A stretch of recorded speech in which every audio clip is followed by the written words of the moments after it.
Hey everyone, before we get started, let us know in the comments where you're tuning in from. We love seeing how far our stories reach. And make sure to hit that subscribe button and turn on notifications so YouTube keeps sending you more spine-chilling stories like these. Story 1. The air in the interrogation room was cold, stale, and smelled like old coffee and fear. We were 8 weeks into the ash pit case, and I was running on fumes and bad instincts. Detective Sergeant Marcus Hayes, 38 years old, 13 years on the job, and right now, I felt like a rookie with a crayon drawing for a lead. The victim, Eleanor Vance, a college student, had been missing for 6 months when we found her ID wallet in a burn pit behind an abandoned furniture warehouse. No body, no evidence, just the crisp, melted plastic of her student card, smelling faintly of sulfur and regret. We arrested a groundskeeper named Arthur Jenkins, a quiet man with sad eyes and too much time on his hands. He'd signed a partial confession, a vague statement about being there, then promptly lawyered up and clammed shut. "We need a witness," I told my partner, Detective Ramos, a dozen times. "Someone who saw something that night, something that ties him definitively to that pit." The break came on a Tuesday, 11:35 p.m. I was trying to sleep, staring at the ceiling fan when the phone rang. It was Ramos. Her voice was a low, urgent whisper, like she was afraid the walls were listening. "Marcus, I found her, the witness. She's at the station now, and you need to hear this yourself." I drove across town, the slick, black ice roads reflecting the lonely streetlights. The minute I saw the witness, I knew this wasn't going to be easy. Her name was Sarah, a homeless woman who haunted the area near the warehouse. She was wrapped in 3 layers of dirt-stained coats, clutching a thermos like it was the only thing keeping her tethered to reality. We sat in a soft interview room. Ramos poured coffee. I watched Sarah's eyes dart around, tracking every shadow. "Sarah," I started, keeping my voice low and level, "we appreciate you coming in. You told Detective Ramos you saw something the night Eleanor Vance disappeared. Can you tell me about that night?" She took a shaky sip of coffee. It was cold, real cold, the kind of cold that crawls inside your bones and doesn't leave. I was behind the alley near the dumpsters, that burn pit. It was glowing like a demon's eye. The fire was big. Too big, like someone was burning something they wanted gone fast, but that's not what got me. It was the smell. She swallowed hard, her eyes finally locking on mine, and I saw a flicker of genuine terror there. It wasn't just wood or trash, it smelled like hair, and something sweet, sickly sweet, like burnt sugar and meat. My gut clenched. That was the smell of accelerated decomposition and burning tissue, a smell I wouldn't wish on my worst enemy. But we needed more than an odor. We needed action. "Did you see anyone, Sarah? Anyone at the pit?" She leaned forward, her voice dropping to a rasp. "The groundskeeper, Jenkins, he was there, and he wasn't alone." My heart rate jumped. Not alone, this was new. "Who was with him, Sarah? Take your time." She shook her head, tears welling up. "I don't know who, couldn't see his face. He was tall, dressed in dark clothes, but the thing that kept me awake all these months," she paused, her breathing ragged. "Jenkins wasn't burning anything. He was watching the tall man burn it. And when the tall man walked away, he looked right at Jenkins and smiled. Not a happy smile, a satisfied smile, like he'd just signed a contract. A second person, a primary actor maybe. Jenkins was just the accomplice, the cleanup guy. And where did this tall man go? He got into a black sedan, a fancy one, not some junker, and he drove away right past the alley." I glanced at Ramos, a groundskeeper and a man in a black sedan. The picture was suddenly much, much bigger. "Did you get a license plate, Sarah?" She gave a small, defeated shake of her head. "No, but I saw the inside of the car when the street light hit it, on the dashboard. There was a small bronze deer sculpture. A custom detail, something specific. I felt the adrenaline kick in, the fatigue momentarily burned away. We ran the new description immediately. Jenkins had been silent about an accomplice. Why? Was he being paid? Threatened? Ramos came back into the office an hour later, 2 a.m., holding a printout.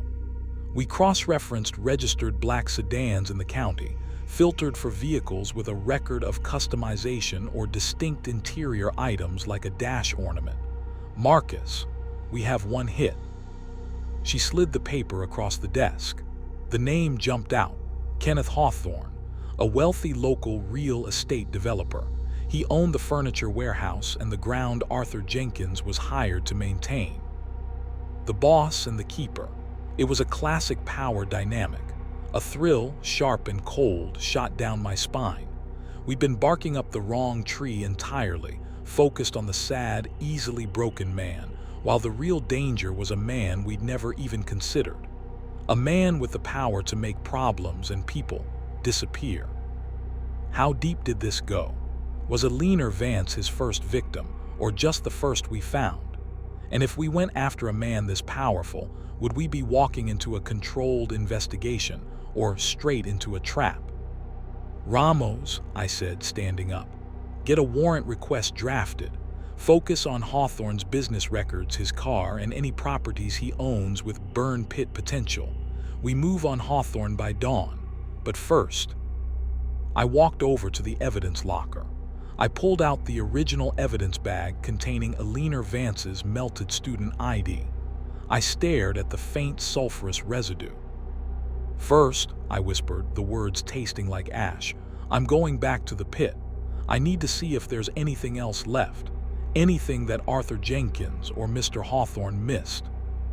The night was still brutally cold, but now it felt different. It didn't feel lonely anymore. It felt like it was watching. I stepped out into the black night, the faint sound of the station radio crackling behind me, knowing I was walking towards something much more dangerous than a simple groundskeeper. The game had just changed. The predator was the one who owned the land. Story 2. I hated the silence in the precinct after midnight. It wasn't the good kind of quiet, the one that lets you think. It was the kind that held its breath, the kind that reminded you were the only fool still awake. My name is Detective Kaylin O'Connell, 31, 4 years on the Major Crimes Unit, and for the last 6 months I've been wrestling with a ghost named the Archivist. The official case file on the Archivist, a serial abductor who took 5 victims and left 4 cryptic coded messages in their place, was officially closed, unsolved, 6 weeks ago. They cited lack of new evidence. The brass moved on. I didn't. One of those messages, left for the 5th and final victim, was still stuck in my head. A single line written on the back of a library checkout slip. The book is not complete until the borrower returns it. We never found the 5th victim. We never found the book. And I had a crippling, stomach-churning belief that the case wasn't just cold, it was waiting. Tonight, I was back in the basement records office, a place that always smelled of dust and defeated ambition. I was supposed to be catching up on misdemeanor theft reports. Instead, I was staring at the steel cabinet that had held the archivist case file, MCR 057. Why couldn't I shake the feeling that the killer had planned the case closure? That the loose ends weren't mistakes, but intentional threads meant to snag the one person who kept pulling. I pulled out the empty drawer for MCR 057. The file was securely locked in the main evidence room where it belonged. But as I ran my hand over the bottom of the drawer, I felt something taped there. It was small, stiff. I peeled it off. It was a photograph. Not a crime scene photo, but a blurry snapshot of a bookshelf. It looked like the kind of bookshelf you'd find in a dusty academic's home. Rows of leather-bound volumes, some handwritten notes slipped between the pages. Then I saw it. Taped to the spine of a book near the center of the frame was a small, crudely drawn circle. It wasn't a complex code, just a marker. I felt a cold dread settle in my chest. This was a new piece of evidence. This wasn't in the official file. How did it get here? The photo was taped to the bottom of my drawer. Not the lead detective's, not the captain's. Mine. I didn't call Ramos. I didn't call the captain. The paranoia, fueled by 6 months of failure, was a thick, suffocating blanket. I had a sickening image of the killer smiling, knowing I was the only one who would find it, the only one stupid enough to come looking in the dead of night. I had to figure out what book that was. The quality was terrible, but if I could enhance the image. I ran upstairs, my heart drumming a frantic rhythm against my ribs. The computer lab. That's where I could run the photo through the image filters. The lab was dark, the monitors glowing with their idle screensaver. I scanned the photo quickly. The handwriting on the spines was small, almost illegible. Then, on a spine of an old, green-backed book, I saw a familiar title structure. A 2-word title, the second word starting with a D. I squinted, zooming in, cleaning up the contrast. The first word was still a blur. The second word, however, solidified, cutting through the digital noise like a blade. Descent. Okay, something descent. 1,000 books could fit that. I tried to focus on the first word. It was a short word, maybe 3 or 4 letters. I kept playing with the contrast, my hands shaking so badly I had to brace them on the desk. Then a noise. Clack. It came from the hallway just outside the lab door. A distinct, quiet sound like a key turning in a lock. I froze, my breath hitched. I hadn't locked the door behind me. I rarely did, nobody was ever up here. Clack. No, wait, that wasn't a key. It was a deadbolt being thrown. Someone had just locked me in the lab area. My blood turned to ice water. I slid off the chair, dropping to my knees behind the metal table. I reached for my service weapon, the familiar weight a small comfort against the sudden, overwhelming panic. Who's there? I whispered, the word sticking in my throat. Silence, just the hum of the fluorescent lights above me. I slowly crept to the door, peering through the small glass panel. The hallway was pitch black, the kind of darkness that swallowed light. O'Connell, a voice cut through the silence. It was low, modulated, impossible to place. It sounded like it was coming from a speaker, maybe a walkie-talkie. Did you like the picture? A little personalized touch. I knew you'd be the one to appreciate the aesthetics. The archivist, he was here. He was in the precinct. My mind raced. How did he get inside, past the security desk, and down to the records office to plant the photo, and now up here to lock me in? Was he a cop? A night cleaning crew member? You left a message, archivist, I said, trying to keep my voice steady, projecting it towards the closed door. What is it you want? The book, Kalen. It's time for the borrower to return it. I'm afraid you have it and you're keeping it from me. It's incomplete without you. He thought I had the 5th victim. No, that wasn't right. The message said, the book is not complete until the borrower returns it. The victim was the borrower, but he was saying I had it. The book, I looked back at the screen. The blurry title, something descent. I hammered the keys, trying every common 3-letter word. Deep descent, dark descent, mad descent. Wait, I remembered the texture of the paper. It was an old checkout slip, a library. I filtered the title again, this time with a focus on historical and classic literature. The book was old. I ran a quick search in the precinct's online library catalog using Descent and 19th century. One result flashed up that made my stomach drop out. The Mind's Descent by Dr. Alastair Finch, a relatively unknown psychological treatise from 1898 on the nature of induced paranoia and suggestion. I looked at the photo again. The small, crude circle was marking the mind's descent. It was the book in his riddle. I leaned against the table, trying to catch my breath. The archivist wasn't talking about a physical book. He was talking about the case itself. He was a psychological killer who studied his victims, and now he was studying me. It's not in my desk, archivist, I yelled, my voice cracking slightly.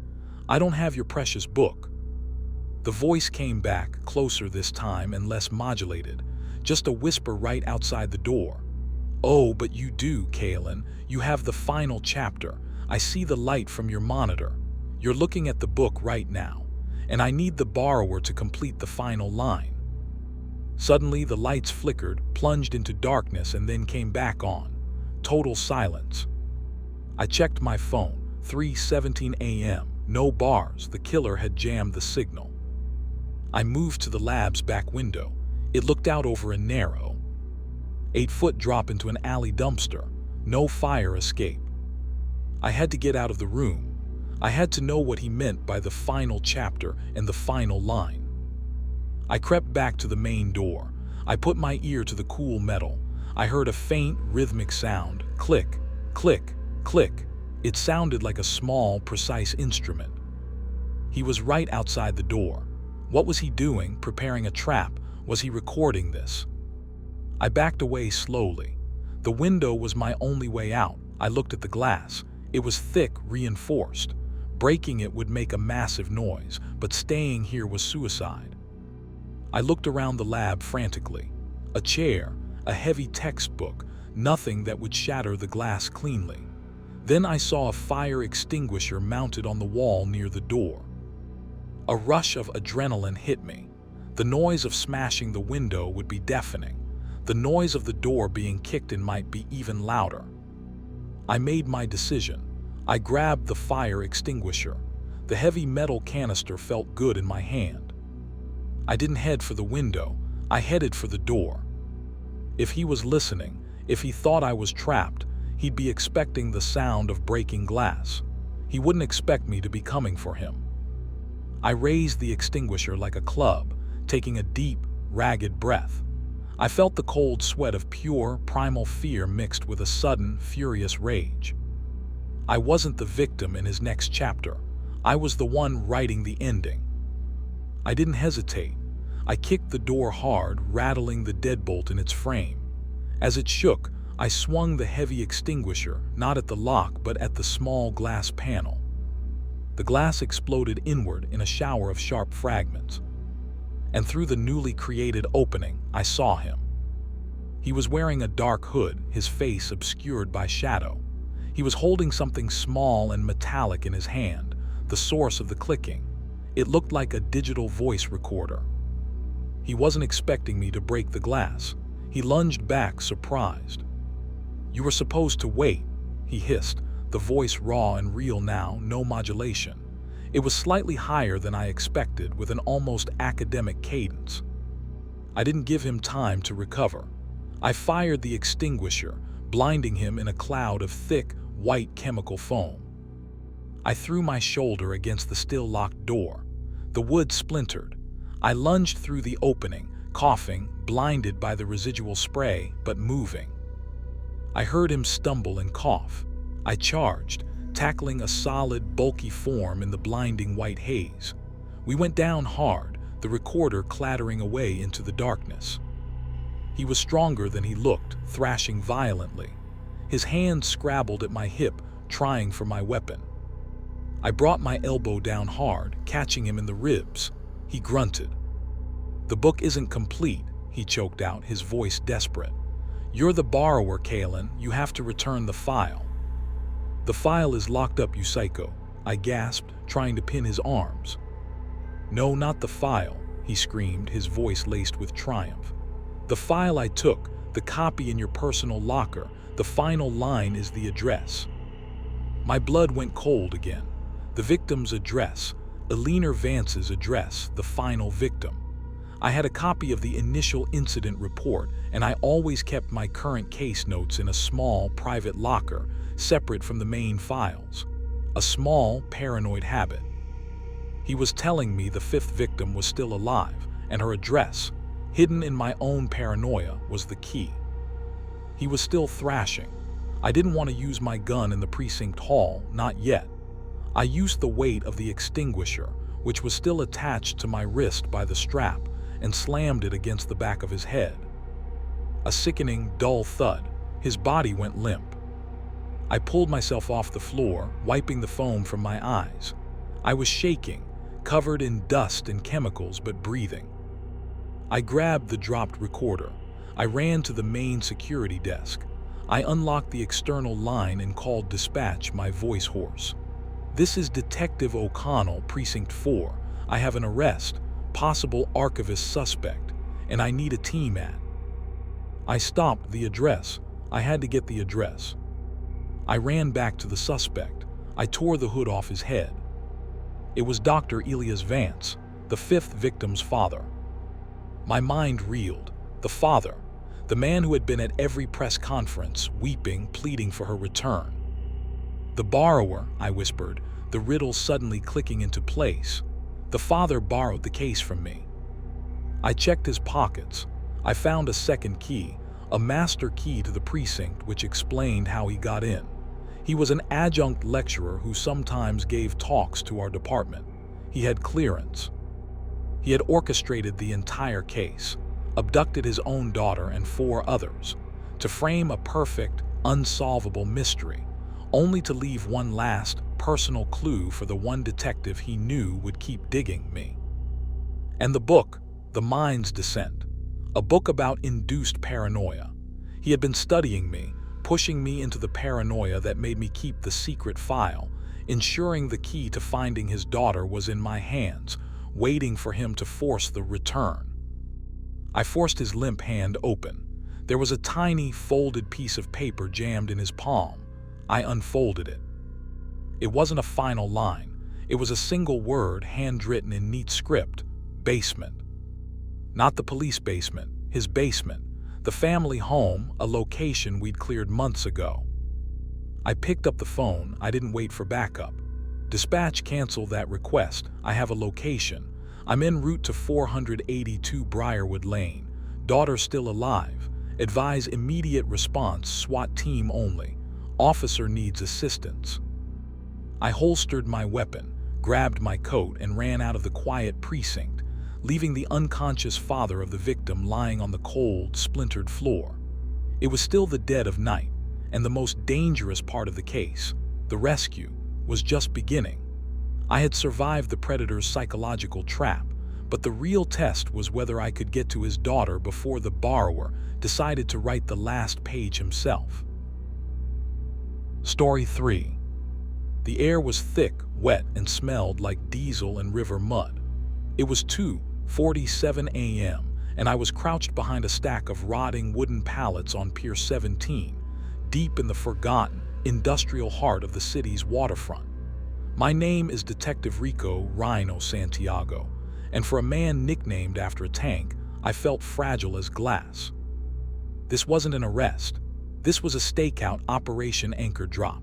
We'd been tipped off that a major narcotics crew, the Dorado Cartel, was using the old, defunct pier as a drop point for a high-value cocaine shipment. We had 3 teams, Alpha, Ramos, and 2 uniforms covering the main road. Bravo, my team, Solo tonight tucked onto the pier itself, and Charlie undercover watching the approach from the water. My role was simple: observe and confirm. Get eyes on the deal, identify the players, and wait for the signal to move in. The problem: Ramos and Alpha team were supposed to be positioned 20 minutes ago. My radio, clipped to my vest, was spitting static that sounded like angry bees. Total silence from Charlie as well. I was completely alone on the pier. The moon was barely a sliver, and the only light came from a single, stuttering sodium lamp at the far end of the dock, casting long, oily shadows that twisted every pile of scrap metal into a lurking figure. A low, throaty rumble broke the silence. A large, black cargo van, the kind with no windows, backed slowly onto the pier. It stopped right where the old shipping cranes sat, rusty skeletons against the black sky. Then the click of heavy boots on the splintered wood. 3 men emerged from the van.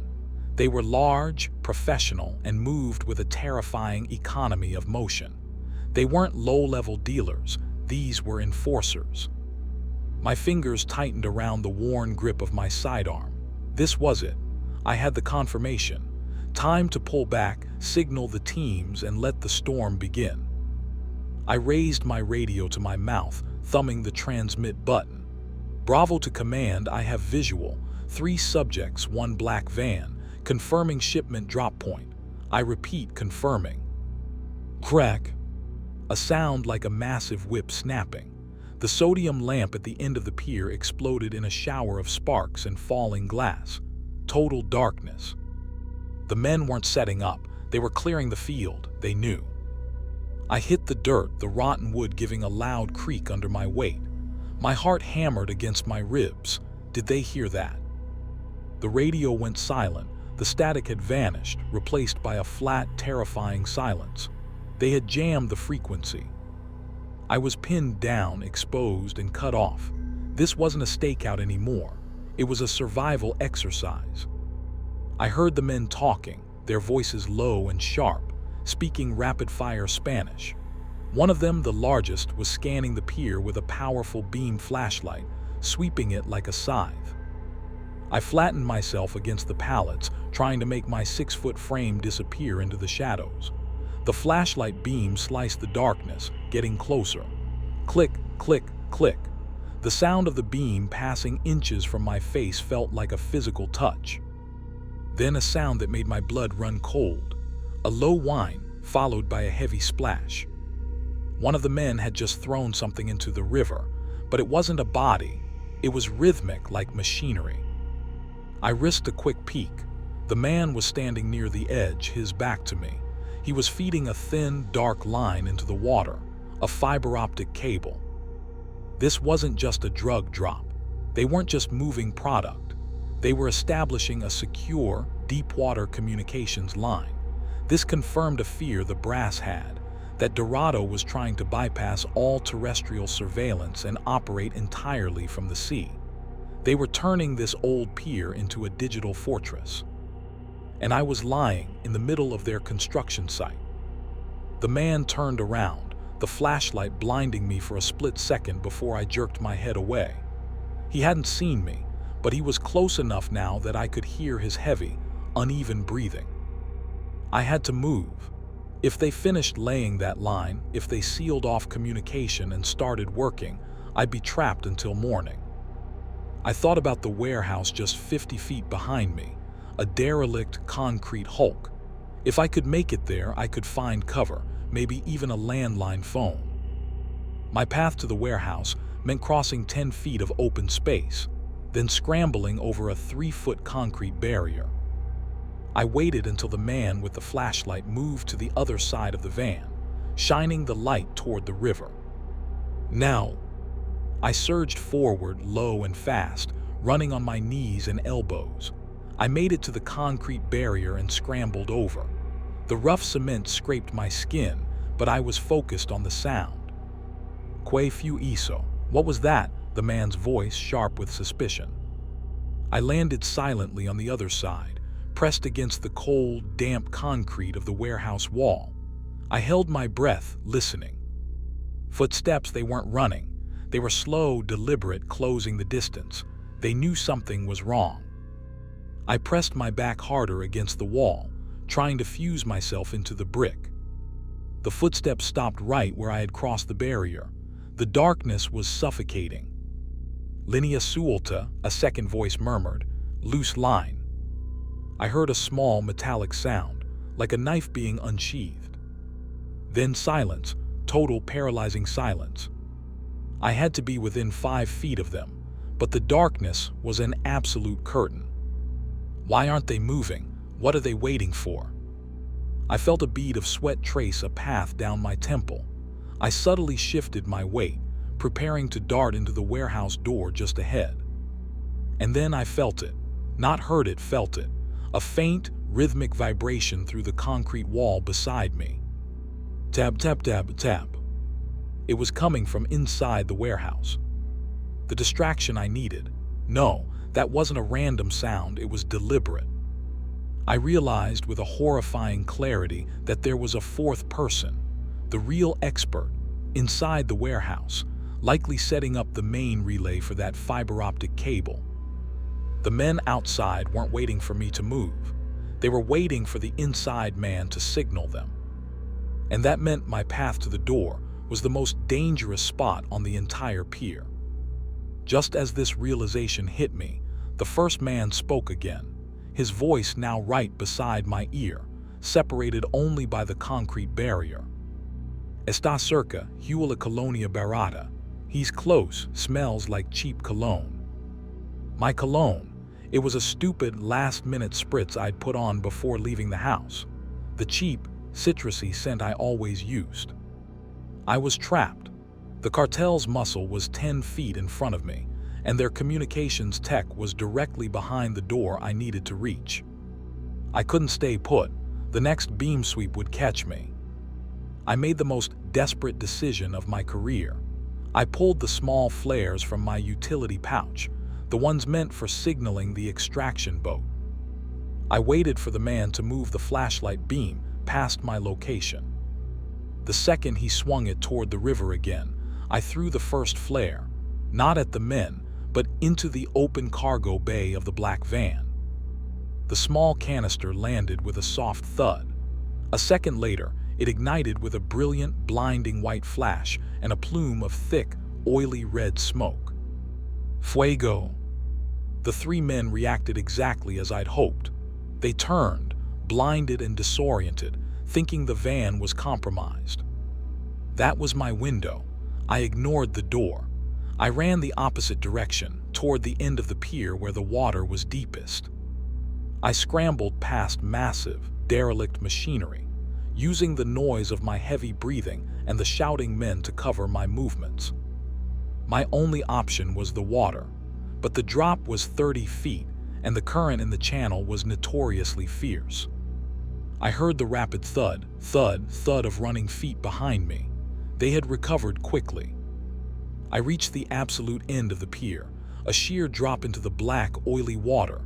I turned, weapon drawn, my back to the tide. I saw the men now, silhouetted against the blinding red smoke of the burning flare. They raised their weapons. Manos arriba, policia. Hands up, police. They'd spotted the faint gleam of my shield on my vest.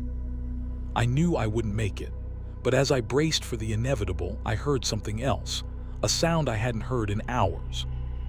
Ramos's voice, thin and distorted, crackling through the abandoned radio speaker on my vest. Bravo, do you read? We're coming in hot from the road. Code 9, what's your 20? The jamming signal must have been momentarily disrupted by the chaos of the flare. The cartel enforcers heard it too. Their eyes darted back toward the road. The delay was precious. I took the opening. I didn't fire.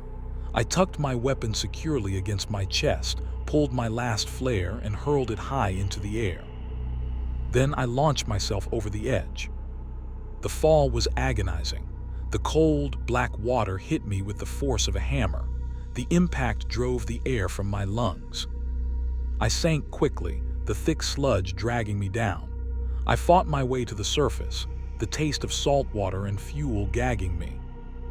I looked up.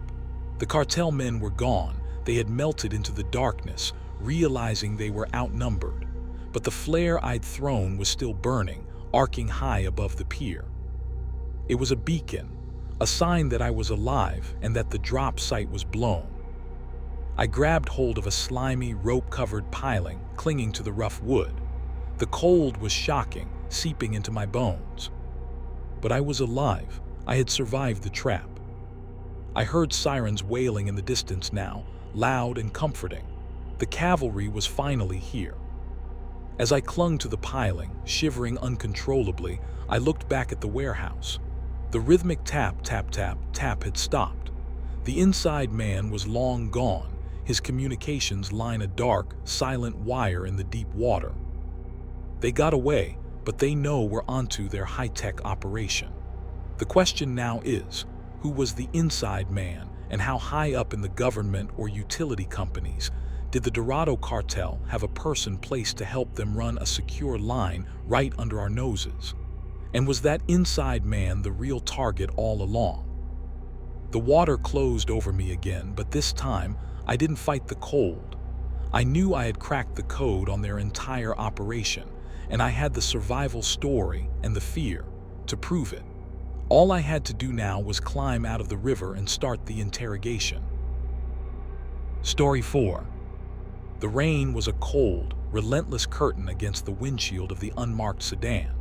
It was 1:12 a.m., and the only light came from the dome lamp illuminating a grease-stained photo of our victim, Professor Alan Greer, a mild-mannered man who taught advanced particle physics. He'd been missing for 3 days, and we were parked outside his house, a sprawling, secluded modernist nightmare nestled deep in the woods, hours outside the city. My name is Detective Eva Rostova. I'm 35, and I specialize in cases where the evidence doesn't quite add up. And this case, it was a ledger of contradictions. No forced entry, no ransom note. The man's car was in the garage, and his coffee machine was still running when his ex-wife called it in. The only thing out of place was the humming. My partner, Detective Miller, a man with the patience of a saint and the intuition of a predator, pointed to the photo. Look at his eyes, Eva. They aren't just tired, they look strained, like he was listening to something no one else could hear. He was working on classified energy research, Miller, I replied, running my hand over the laminated photo. The FBI cleared him, but they were nervous. Something about his experimental data being too clean, too perfect. We had a warrant for a second, deeper search based on a hunch I couldn't shake. The professor didn't leave. He was being held. We geared up, pulling on our rain slickers. The house was enormous, all glass and stone. As soon as we stepped onto the porch, I felt it, a low, persistent vibration in the air. It wasn't loud, but it was there, a sound below the sound of the rain. Miller used the key we'd retrieved from under a flower pot, the professor's standard hide-a-key spot. The door clicked open, and the humming intensified immediately. It felt less like a sound and more like a pressure in my sinuses. Inside, the house was immaculate, almost sterile. Yet everywhere I looked, there was a subtle, unsettling disorder. The Persian rug was slightly crooked. The blinds were drawn, but they weren't fully closed, a tiny, deliberate gap. Miller moved to the kitchen. I moved to the living room, drawn by the humming which was strongest here. I started checking the electrical outlets, the walls, the ceiling. Nothing. Then I looked at the fireplace. It was a modern, gas-fed unit. The grate in front was bolted on. "Miller," I called out, my voice low, "get the toolkit. I need to get behind this fireplace." The bolts were heavy-duty, meant to stay put. As Miller worked on the last one, the humming reached a peak, a high-pitched whine that made my teeth ache. When the grate came off, the source of the noise was immediately clear. It wasn't the professor, it was a machine. Behind the fireplace, instead of a flue, was a small, crudely cut niche in the stone. Inside sat a high-powered radio transmitter, jury-rigged with enough copper wiring to look like a metallic bird's nest. It was buzzing, hot, and radiating a phenomenal amount of electromagnetic energy. "What the hell is this, Eva?" Miller whispered, his eyes wide. I leaned closer, ignoring the heat. The transmitter wasn't connected to an external antenna. It was broadcasting internally, flooding the house with a powerful, constant static frequency. "It's a jammer, Miller, but backwards," I said, my voice barely audible over the whine. "It's not designed to keep signals out.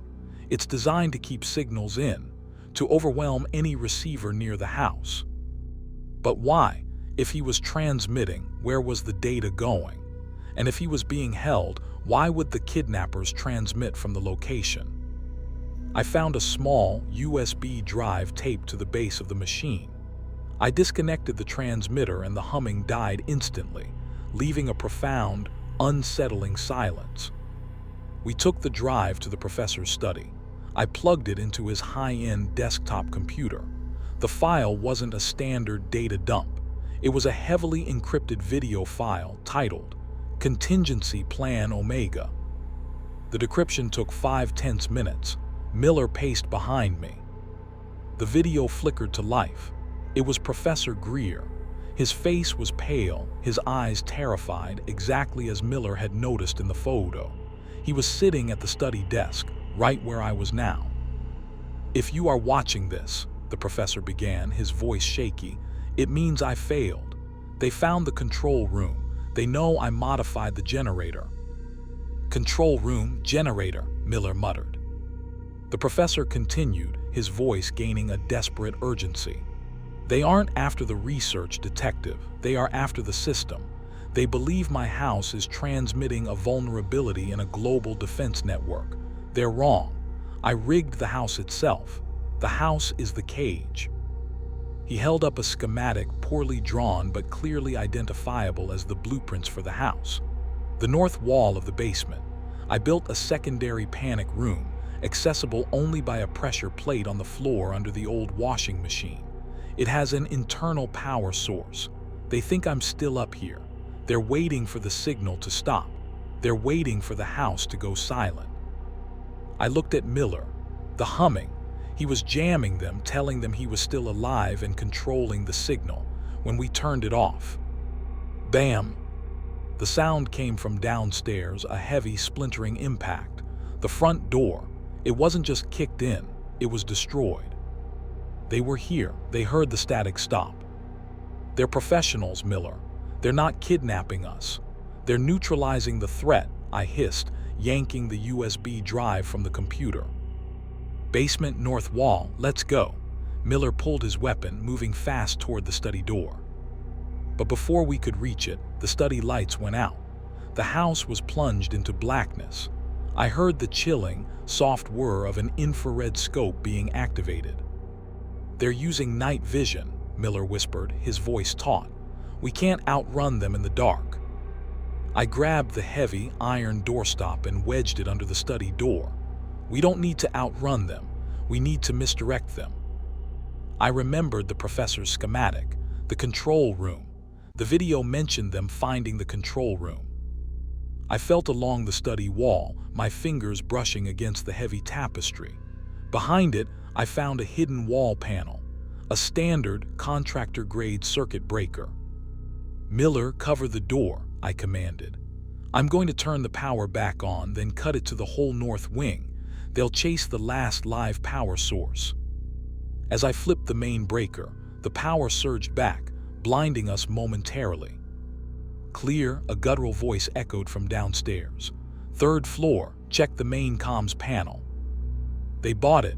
They were hunting us on the top floor, chasing the control room. Miller and I slipped out of the study and scrambled down the main staircase toward the basement. The basement was cold, concrete, and cluttered.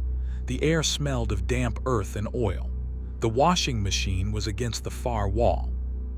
We moved silently, using the distant sounds of their heavy boots upstairs to mask our presence. I knelt beside the ancient, top-loading washing machine. Where's the plate, Professor?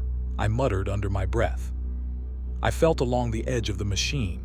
The floor here was dusty concrete, nothing. Then I looked at the machine itself. It was the only appliance here. It had to be the key. I opened the lid. The drum was full of water. I plunged my hand in, feeling around the heavy agitator. Clicking.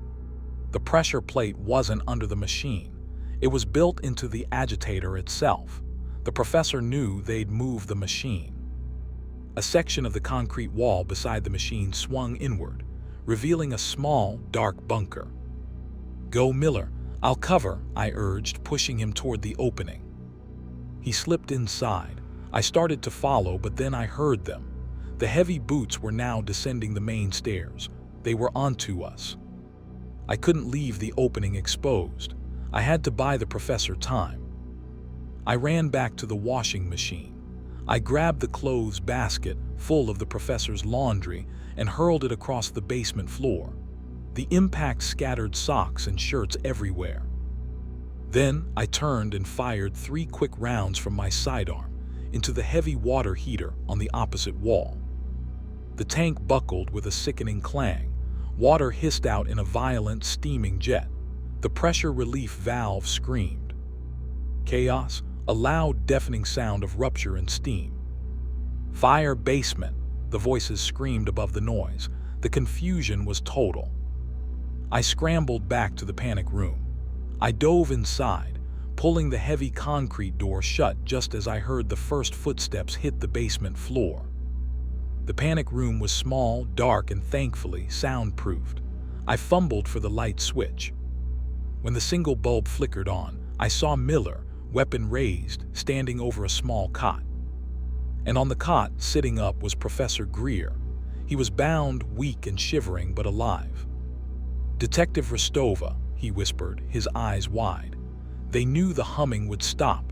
They were waiting on the perimeter for the silence. "We know, Professor, but who are they, and what did you build?" He pointed to a large, metallic briefcase sitting under the cot. "It's not a vulnerability, Detective. It's a black box. I discovered a flaw in a global quantum communication network, a zero-day vulnerability that would allow an outside actor to take control. I built a fail-safe, a patch. It needs to be manually uploaded to the main satellite grid by midnight tonight." I looked at my watch, 1:27 a.m. "Professor, it's already past midnight," I said, a wave of profound fatigue and dread washing over me. "It's Saturday morning." He looked at me, his eyes filling with tears. "No, my system runs on UTC, Detective. It's Friday night. We have 11 hours left." 11 hours. And we were trapped, pinned down by a professional black ops team who believed the most dangerous secret in the world was sealed in this bunker with us. I looked at the briefcase, then at the heavy concrete door. How do we get the professor and that briefcase out of this box, past the team above, and onto a secure satellite upload link halfway across the continent before the global clock runs out? The real danger wasn't solving the crime. It was surviving the escape. Story 5. The old hotel smelled like mold, stale cigarette smoke, and the faint, coppery scent of long-ago violence. It was 3:41 a.m., and the only sound in the hallway of the derelict Biltmore was the rhythmic dripping of water from a burst pipe somewhere above us. I'm Sergeant Julian Jules Mendez, 45 years old, running the homicide night shift. I've seen a lot of ugly scenes, but this one felt different. It was too neat. The victim, Vincent "Vinny" Rourke, was found in room 412. Vinny was a mid-level fixer for the city's largest criminal enterprise, the notorious Phoenix Syndicate.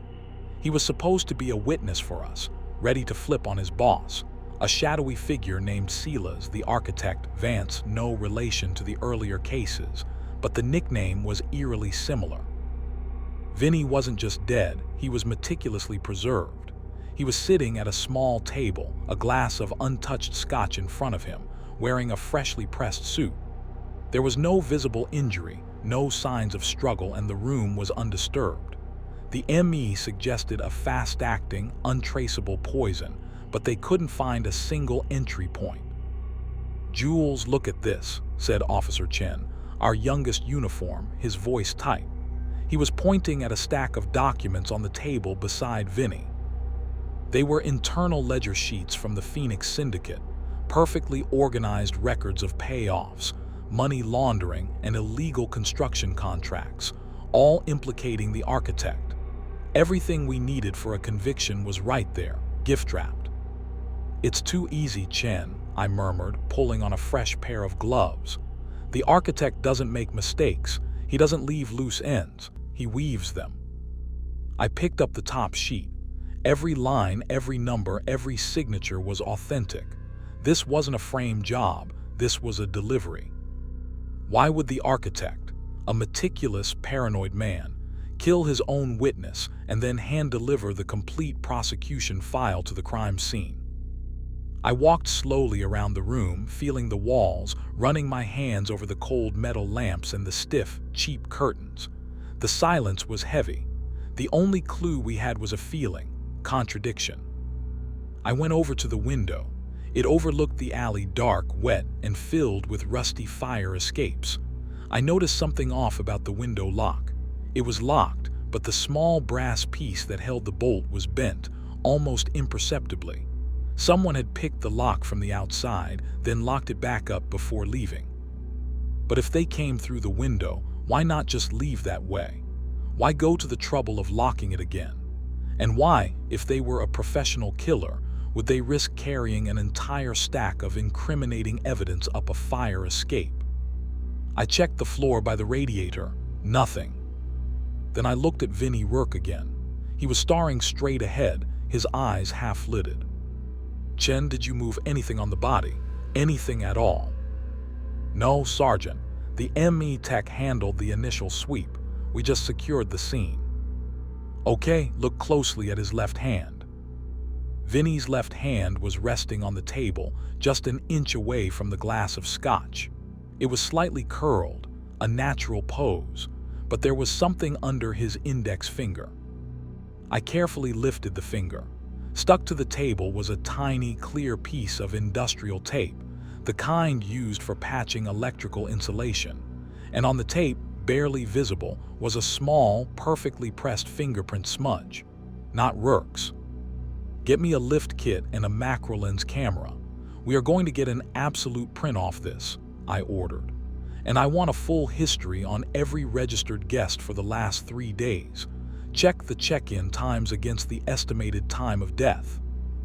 While Chen set up the evidence capture, I focused on the scotch glass. It was full. Vinnie never touched it. I leaned in close. The glass was clean, except for a faint, almost invisible ring of condensation near the bottom. The kind of ring that forms when a very cold beverage has been sitting out for a long time. If the death was recent, why was there condensation that suggested the glass had been sitting there for hours? I looked back at the ledger pages. They were crisp, dry. My heart started thumping a slow, heavy rhythm. The timeline was wrong. I grabbed the ledger sheets and carried them over to the fire escape window. I held the top sheet up to the meager street light filtering through the alley. I ran my fingers over the paper. The paper was completely dry, but the edges of the pages, where they met the table, had the slightest curl. A paper curl you get from extreme humidity, followed by a rapid change to a dry environment. "Chen, call the station. Find out what the weather records show for this exact location, room 412, for the last 48 hours. I want hourly readings on humidity and temperature." The answer came back 10 minutes later, delivered by a dispatcher with a bored voice. "Sergeant, the historical data shows rain and high humidity, 85%, from last night through 11 p.m. Then, a massive drop to 40% humidity and low temperature. A cold front passed through, and the hotel HVAC is strong. It's been dry and cold for the last 4 hours, which is when the ME estimates the death occurred." I put the pieces together, and the whole picture snapped into place, horrifyingly clear. The death didn't happen in the last 4 hours. The preservation did. Vinnie Rourke was killed when the humidity was high, when his fingers were likely damp, leaving that faint, clean print on the electrical tape. The killer then staged the scene during the humid period, placing the wet ledger sheets on the table. They also chilled the scotch glass heavily, creating the condensation ring. Then they waited. They activated the hotel's powerful HVAC fan, let the cold front come in, and allowed the papers to dry and the condensation to set, locking the entire scene into a false time frame. The death was hours older than we thought. The killer's presence was hours older than we thought. And the meticulous ledger sheets, they weren't a gift, they were a distraction. I went back to the fireplace in the corner of the room. It was electric, set into the wall. It looked fake and dusty. I kneeled down and scraped my finger along the fake logs. Under the dust, I felt something hard, metallic, and warm. It was a small, fiber-optic monitoring wire, the kind used in high-grade corporate espionage, not crime. It ran from the wall behind the logs, down the baseboard, and disappeared into the floorboards under the rug. The architect didn't kill Vinnie Rourke to silence him. He killed him to use the body and the room as a secure drop point and monitoring station. The ledgers were bait. The real play was this wire. I carefully traced the wire. It ran under the rug, across the room, and straight to the table. And where did it end? Not in the paper, not in the pen, but in the untouched glass of scotch. I looked at the glass again. It wasn't full of scotch. It was full of epoxy resin. Perfectly cured. and containing a tiny, submerged data chip connected to the fiber optic wire. Vinnie Rourke wasn't a witness. He was a courier, and the scotch was his final message. The architect had Vinnie killed after he delivered the crucial data chip, knowing the police would find the body, secure the room, and most importantly, never suspect the scotch glass. The killer came through the window, placed the body and the data chip, secured the evidence, the ledger sheets, and then staged the room to throw us off the timeline. I looked at Chen. "Get me the small saw from the kit. We aren't lifting this print, we are cutting the table." I carefully lifted the tablecloth, following the faint fiber optic wire. It ran from the chip in the glass, down the leg of the table, and into a floor plate. "This is the architect's network nerve center, Chen," I explained, my voice low and urgent. "He knew we'd secure this room, so he made it his secure connection point. He's been using our perimeter, the police tape, the armed guards, to protect his own data retrieval operation." The architect had been using the very police investigation as a shield. We cut the table leg, exposing the wire. It led straight out to the hall. I yanked the wire hard. The silence that followed was immediate and total. The faint drip of the pipe seemed to stop. Then a faint, chilling click came from the hallway, just outside room 412. Was that the wire snapping, or was it the sound of a relay closing? Did pulling the wire alert the architect that his secure line was compromised? I drew my weapon, my heart pounding. "Chen, stay here. Guard the evidence. Call the captain. Tell him to pull every officer off the immediate perimeter. Tell them to check the service tunnels, the underground access." I slipped out into the dim, musty hallway. The air was colder now.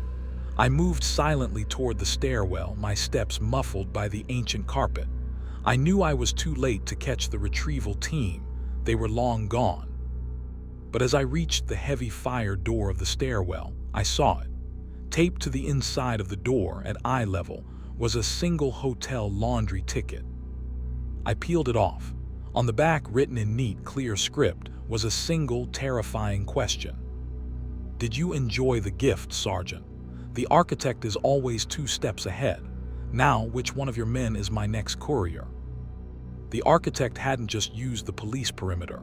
He had an active mole inside the station, someone who knew exactly who was on my team and what evidence we focused on. The danger wasn't outside this hotel. It was back at the precinct, sitting right beside me. And in the oppressive darkness of the empty hotel hallway, I was suddenly, terrifyingly, alone. Story 6. The silence in the woods was the heaviest thing I'd ever experienced. It was 4:15 a.m. The only light came from the swaying beam of my flashlight cutting through the dense fog hanging over the Appalachian foothills. I'm investigator Clara Davison, a specialist in missing persons and rural crime, and I'd just driven 4 hours to get to this miserable piece of ground. The victim, or what we think is the victim, is Jeremy Holt, a local hermit. Holt wasn't friendly, but he was predictable. He lived in a remote cabin, checked in once a week for supplies, and for the last 4 days he hadn't shown up. When the local sheriff checked his cabin, they found the door ajar, the fire dead, and a massive pool of dried blood in the center of the floor.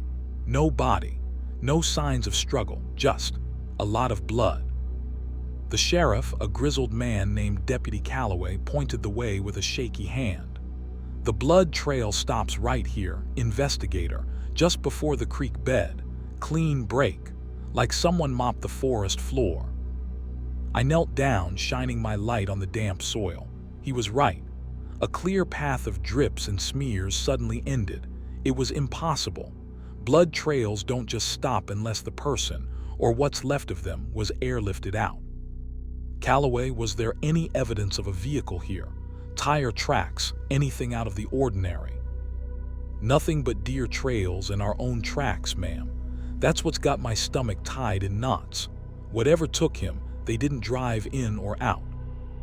I stood up, feeling a knot of dread tighten in my chest.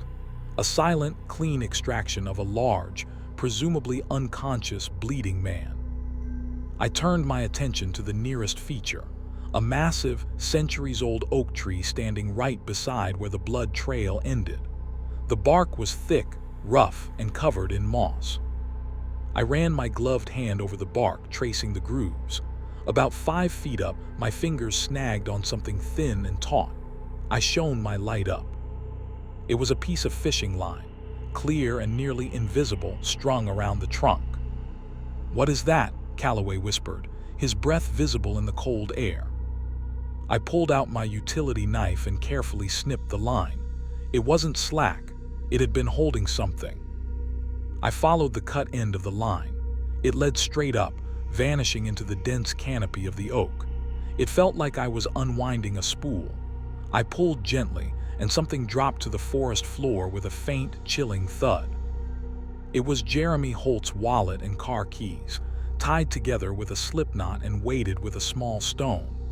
They had been suspended, dangling just out of sight, above the spot where the blood trail ended. Why would a killer take the body, then hang the victim's wallet and keys above the cutoff point of the blood trail? Was it a bizarre calling card, or a highly personalized signal? I opened the wallet, cash, ID, a faded photo of a woman, and then a thin piece of paper folded into a tiny square. It was a recent receipt from a local radio supply shop, dated 2 days ago. It listed a purchase for high-gain directional antenna and long-life battery pack. Holt wasn't just a quiet hermit. He was setting up advanced listening equipment. I looked back at the empty, blood-stained cabin. Was Holt listening to something he shouldn't have? And did he get pulled out mid-broadcast? I decided to re-examine the cabin, but this time, I wasn't looking for evidence of a struggle. I was looking for a signal source. Back inside the cramped, dark cabin, the smell of dried blood was overwhelming. I went straight to the chimney. Old cabins often hide things in the flue. I shone my light up, sweeping it around the soot-blackened stone. Nothing, just dusty stone. I looked down at the hearth. The fireplace was large. I tapped the stone floor of the hearth with my boot heel. Solid. But then I noticed the mortar between 2 of the large hearth stones. It looked slightly newer, a little brighter than the rest. I worked my knife into the seam. The mortar crumbled easily. It was fake. I pried the stone up. Beneath it wasn't dirt or floorboards, but a small, carefully excavated hole lined with rough-cut lumber. Inside, I found what I was looking for, a small, sealed metal locker. "Calloway, stand by the door. Don't let anything through. This is where we find out what he was listening to." I used a small, portable grinder to cut the rusty padlock. It took 5 agonizing minutes, the noise grating and loud in the absolute silence of the woods. When the lock broke, I lifted the lid. The locker was lined with foam, and inside sat a piece of equipment that was way out of place for a hermit. A military-grade, encrypted satellite radio receiver and a digital voice recorder. The receiver was off, but the recorder was active. A small red light was blinking, indicating it was recording silence. I hit stop, then rewind.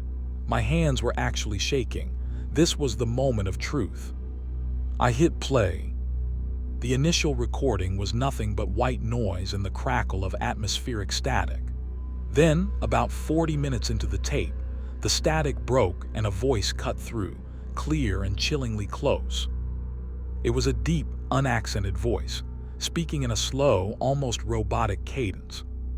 "The harvest is ready. Repeat, the harvest is ready. Target acquired, holding zone established. Proceed to extraction point, be confirmed, no terrestrial contamination." The voice faded back into static. "Holding zone," I mouthed to myself. That sounded tactical and harvest. I fast-forwarded the tape. Silence, then more static. I hit play again 4 minutes later. This time the sound was different. It wasn't a voice. It was a low, rhythmic grinding, followed by a series of sharp, mechanical clicks. The sound was distinct and powerful, like heavy hydraulics. It lasted about 30 seconds, then faded. What was that sound? A chopper, a specialized lift device. And was the killer listening to this same broadcast, or was he the one transmitting it? I looked down at the satellite receiver. It was set to a non-standard military frequency, one that wouldn't even register on a regular scanner. I pulled the receiver out. Tucked underneath it was a small, sealed envelope marked simply, "Doubt." I ripped it open. Inside was a single, laminated photograph. It was an aerial photo of Jeremy Holt's cabin, taken from directly above. But the image wasn't recent. It showed the cabin before the blood was spilled. And circled in bright red marker on the roof of the cabin was a faint, almost invisible target symbol. Then I saw the date stamp on the bottom of the photo, 18 months ago. This wasn't a random attack. Holt had been targeted and watched for a year and a half. My mind raced. Holt sets up his antenna, the recent receipt, hopping to listen in. He starts recording. The watcher, the one who took the aerial photo, realizes Holt has finally activated his setup. The watcher transmits the "harvest is ready" message, and the extraction team moves in. But the most disturbing part was the fishing line and the wallet. The killer left the keys and wallet suspended over the cut-off blood trail as a breadcrumb. I ran back outside, my flashlight beam frantic. I re-examined the massive oak tree, tracing the line of the fishing wire. I stepped back, looking at the tree, the cabin, and the blood trail. It wasn't a signal, it was a tripod. The fishing line strung around the trunk wasn't holding the keys. It was a tether. I looked up high into the canopy. The high-gain directional antenna Holt bought wasn't set up in his cabin. It was secured in the oak tree, pointed toward the nearest mountain peak. The fishing line was just a thin stabilizer cable. And what was the purpose of the keys and wallet? They were tied at the exact height of an average man's chest. A deterrent. The killer knew that the first officer who came out here would look up, see the keys, wallet, and assume Holt was hanging. They would stop, stare, and search the immediate area, giving the extraction team precious time. I ran my light beam over the tree one last time. There, almost 40 feet up, I saw a faint, dark smudge on the bark, too high for natural sap. It was oil. I looked up at the moon. What if the rhythmic grinding sound on the tape wasn't a helicopter? What if it was a heavy-duty, silent, motorized winch, lowered from a nearby ridge, designed to lift a man quickly and quietly? If that were true, the extraction point wasn't here. It was somewhere higher up the mountain, away from the creek bed. I grabbed Calloway. "We're done with the creek, deputy. They didn't leave this valley. They went up. The winch mark is on the oak. They winched him straight out of the door and up the ridge line." "But, investigator, there's no trail up there." "Exactly. That's why they used the winch. Get on the radio. Tell the SAR team to sweep the ridge directly north of this oak. I need a visual on any structure, cave, or deep ravine. I think Jeremy Holt is still alive, and he's in a holding zone waiting for transport." I looked back at the satellite receiver, still sitting in the open locker. The red light was now completely dark. I was miles from help, alone with a terrified deputy, and holding the only piece of evidence that could locate an illegal, likely military-backed extraction team. The hair stood up on the back of my neck. Had the watcher seen my flashlight beam? Did the simple act of touching that radio receiver send a burst signal, alerting the team that their sight was compromised, and that I was now the one being watched? The woods suddenly didn't feel silent anymore. They felt like they were listening. I knew one thing. If I was going to find Jeremy Holt, I had to stop being a detective and start acting like a target. I jammed the voice recorder into my vest pocket and started running up the mountain, away from the blood and straight toward the source of the static. Story 7. The emergency services siren was the only thing alive in the old neighborhood. The sound bounced off the brick walls and faded into the cold, November drizzle. It was 1:55 a.m., and I was staring at a scene that made the hair on my arms stand up. I'm Captain Damian D. Evans, internal affairs. But tonight I was working a double homicide that had the stench of something organized and deeply wrong. The victims were Frankie the Fox Costello and his bodyguard, Leo the Lock Rinaldi. Frankie was an old-school mob bookie, a dinosaur from a bygone era, and he was supposed to be under heavy surveillance due to his deep ties to City Hall. The problem?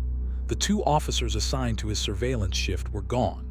Their unmarked car was found 5 blocks away, abandoned with the windows down and the keys in the ignition. No sign of a struggle, just 2 missing cops. The victims were found in Frankie's basement, a dark, cinder-block room lit by a single, swinging bare bulb. They were sitting opposite each other at a card table, dead from a single, clean gunshot to the back of the head. It wasn't messy. It was efficient, executed by someone who knew how to operate in tight spaces. My partner, Detective Sergeant Anna Rossi, was running prints on the Scotch glasses. She looked up at me, her face pale under the harsh light. "The killer wasn't wearing gloves, D. We've got clean prints on Frankie's glass. They match Gary Simmons." Gary Simmons? He wasn't a mob hitman. He was one of the missing surveillance officers. The clean, professional hit, the missing cops, and now a dead gangster with the fingerprint of a police officer on the kill scene. This wasn't a double homicide. This was an internal execution. "Rossi, pull the jacket on Simmons. Every internal review, every complaint, every promotion. I want his life history on my desk in the next 10 minutes, I commanded. The cold dread had turned into a burning, professional fury. We had to find Simmons. If he was rogue, he was a massive liability. If he was forced, he was a victim. I moved away from the table, focusing on the basement itself. It felt too empty. The walls were bare, and the concrete floor was freshly scrubbed. But as I passed a stack of dusty laundry bags, I noticed a subtle detail. A thin, nearly invisible scratch mark etched into the concrete floor, leading from the corner of the room directly toward the center of the card table. I crouched down, tracing the scratch with my finger. It wasn't an accidental scrape. It was too straight. It looked like the track left by something heavy and wheeled that had been recently dragged. "Rossi, what's behind the door in the corner?" I asked, pointing to a small, low wooden door that looked like it led to a pantry or a crawl space. Rossi kicked the door in. The space was pitch black. I shined my tactical light inside. It was a narrow, 8-foot-long tunnel that led directly under the foundation and into the earth. It wasn't a storage space. It was a vault. Inside the vault, the air was warmer, drier. And in the middle of the small room sat a bank vault door, small but thick, sunk into the concrete. Frankie Costello wasn't just a bookie, D. He was a keeper, Rossi whispered, running her hand over the cold steel. I examined the lock. It was a simple dial. I tried the obvious combination, 1969, the year Costello was first pinched. The dial spun freely, stopping on the number. I tried the second number, 1998, the year his wife died. The dial locked. I tried the last number, 2024, current year. Click. The heavy bolts retracted with a solid thud. The vault door swung inward, revealing a steel cabinet crammed with binders. It wasn't cash or jewels. It was data. Hundreds of pages of meticulous, handwritten records. I grabbed the top binder. The title was printed in thick black marker, The Keeper's List. The first page was a chilling index. Names, badge numbers, dates, and amounts. It was a complete, cross-referenced list of every bribe, every favor, and every police officer and politician the Phoenix Syndicate had on its payroll. "We don't just have the architect's network, Rossi. We have the entire ledger," I said, my voice hoarse. This wasn't just a crime scene. It was an intelligence jackpot. But then I saw the date at the bottom of the page. Entry date, 2 days ago. Frankie Costello hadn't just kept the list. He was actively updating it, which meant the missing cops, Simmons and his partner, Officer Lane, were likely on their last entry. I flipped through the pages frantically, looking for Simmons's name. I found it halfway down the patrol section. Gary Simmons, status, terminated. The note next to it read, "Compromised. Asset extraction initiated. Payment complete." He was a mole. He wasn't a good cop gone bad. He was bad from the start, placed on surveillance specifically to eliminate the witness and the data. Rossi Simmons wasn't forced. He did the hit. He was sent to clean the slate, I said, looking back at the scratch on the floor. But why the scratch? Why the clean floor? I looked back inside the vault, shining my light past the binders. The back wall of the vault wasn't solid. It was a thin, drywall partition, and centered on that partition was a high-resolution, pinhole camera lens, mounted perfectly to focus on the card table where the body sat. Costello wasn't holding a card game. He was holding a meeting, and he was filming every person who sat at that table.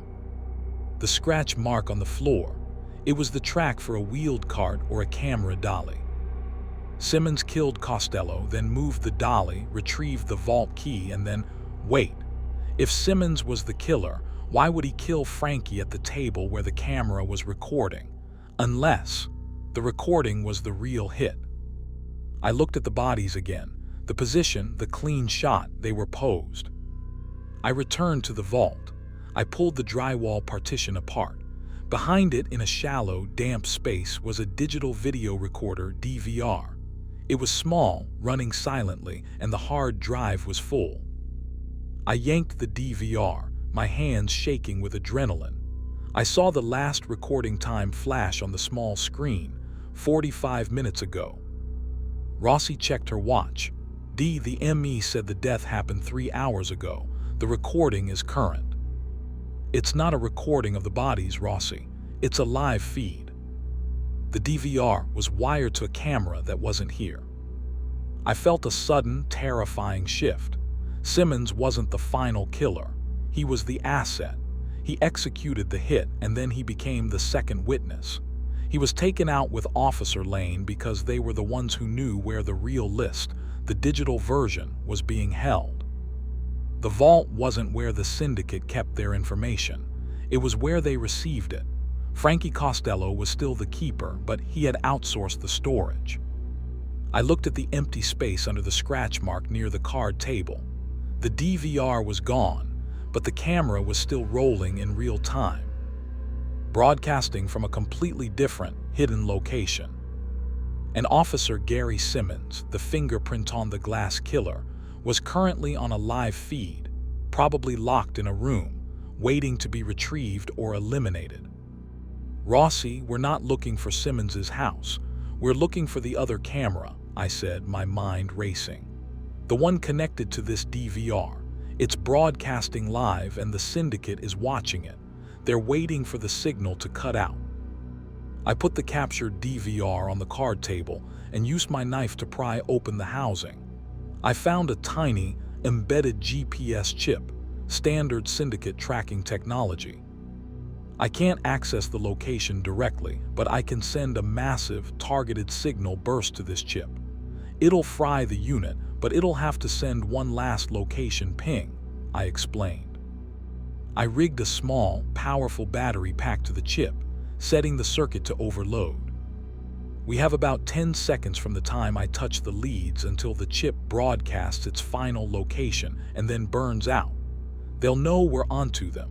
We have to be gone from this scene before they react. You're going to blow up the evidence, D. Internal affairs will have our heads. I'm going to trade a dead asset for 2 live cops, Rossi, and a live feed. I looked at the dark hallway leading out. Ready. I touched the leads. The chip screamed a high-pitched whine that cut through the silence. A light on the chip pulsed violently. 3, 2, 1. I grabbed Rossi's arm, and we bolted out of the basement, running up the stairs. As we reached the main street and dove behind our cruiser, my phone buzzed violently with a single encrypted text. GPS tag, 40, 7,128 degrees north, 74. 0060 degrees west, abandoned pier, East River. I looked back at the house. The basement light was still swinging, but the siren had stopped. The house was silent. Did the syndicate watch that GPS tag come in? Are they heading to that pier now to clean up Simmons and Lane?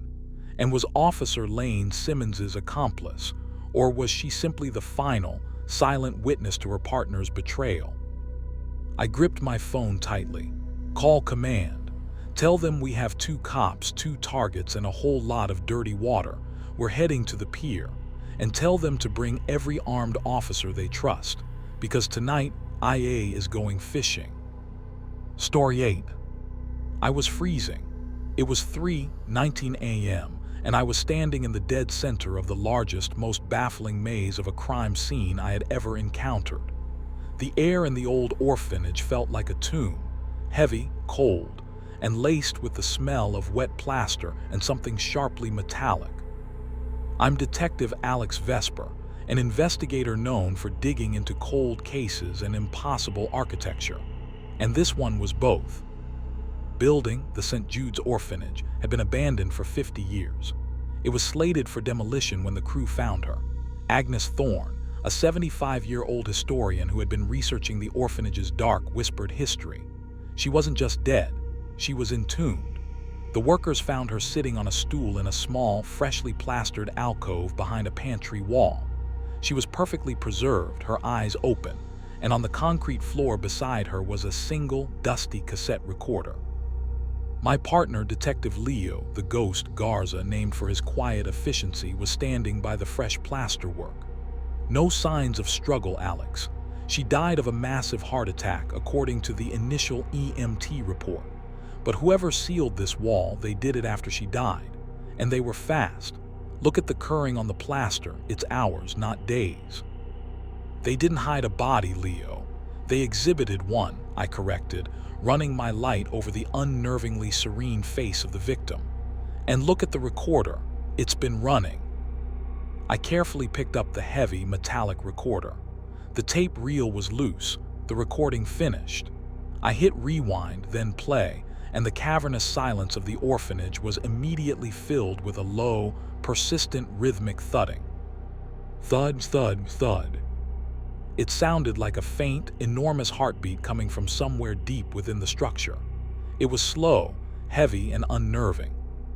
The voice of Agnes Thorne cut through the thudding, strained and ragged. It's in the sublevel. It's a mechanism. They're running it at night. They built this place around it. They're not hiding bodies. They're hiding the sound. Her voice broke into a cough, then came back weaker. The architects, I found the journals, the nursery, the echo. They were feeding it the sound to keep it running, to keep it contained. Then a sudden, sharp intake of breath, a low, guttural gasp, and the tape went back to the rhythmic thudding.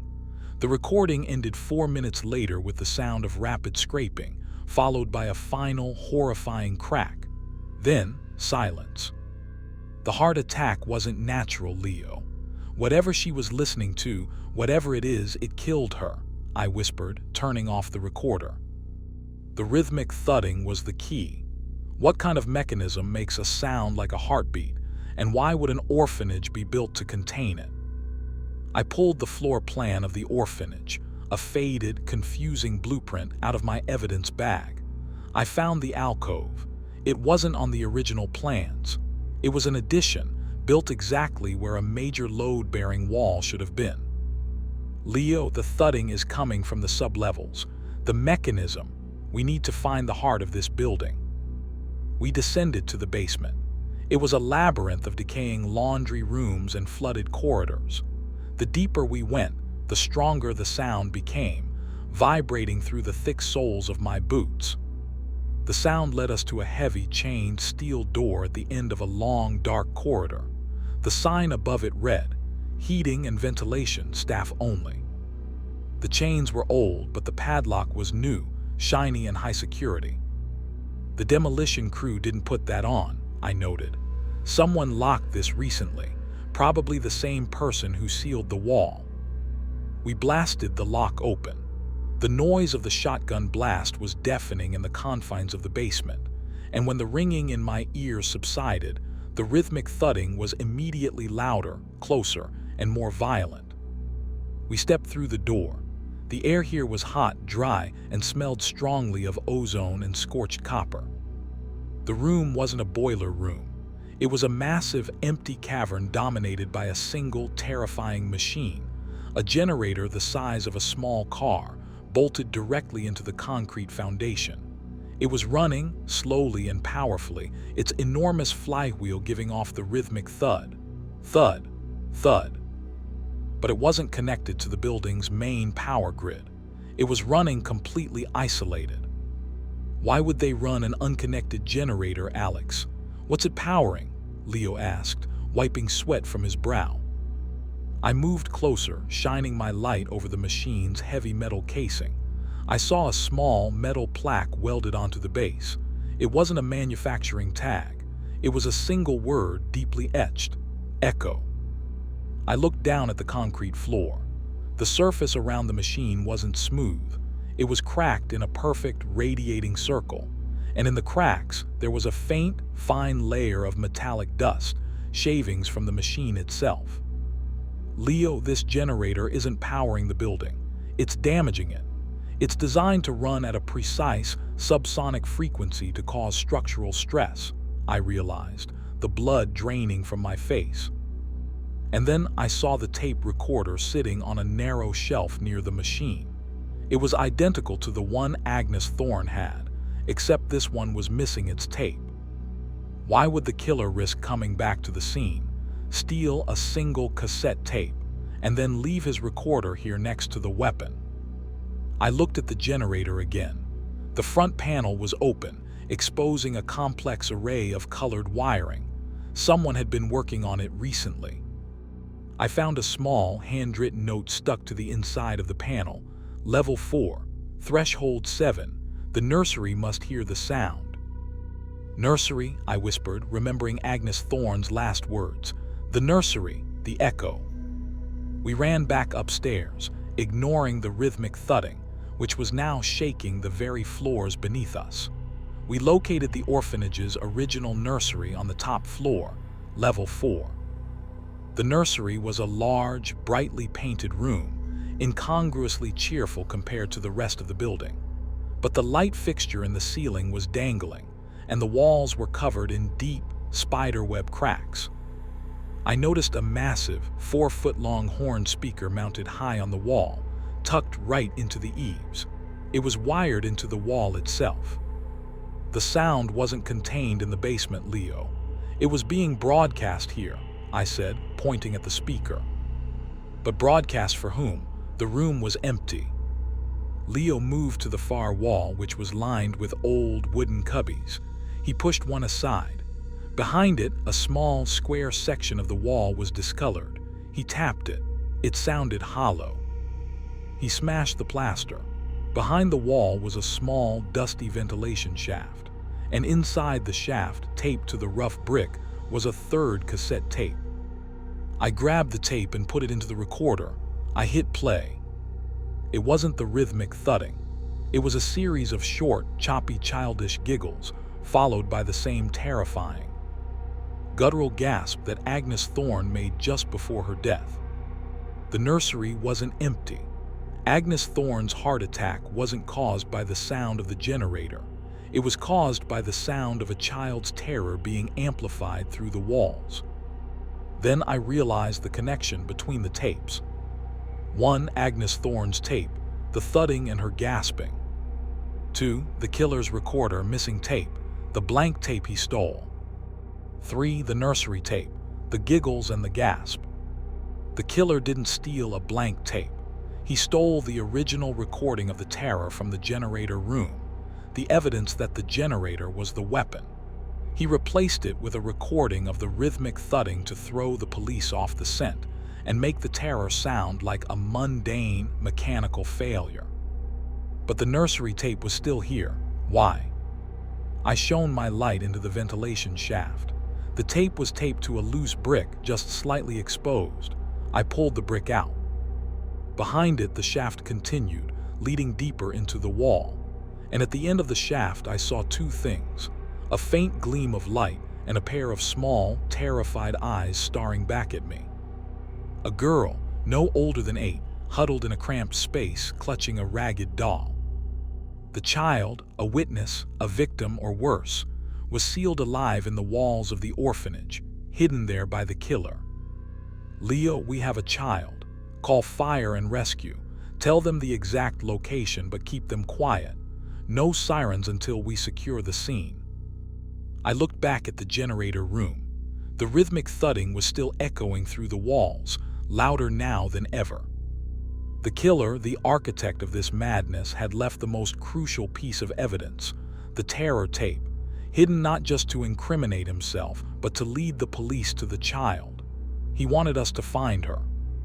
Why? Was she the next victim? Was she part of the original experiment?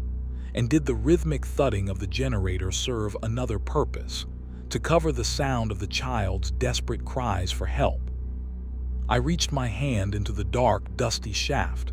"It's okay, I'm a detective," I whispered, my voice thick with urgency. "We're getting you out of here." But as I grabbed her small, trembling arm, the lights in the nursery suddenly flickered and died.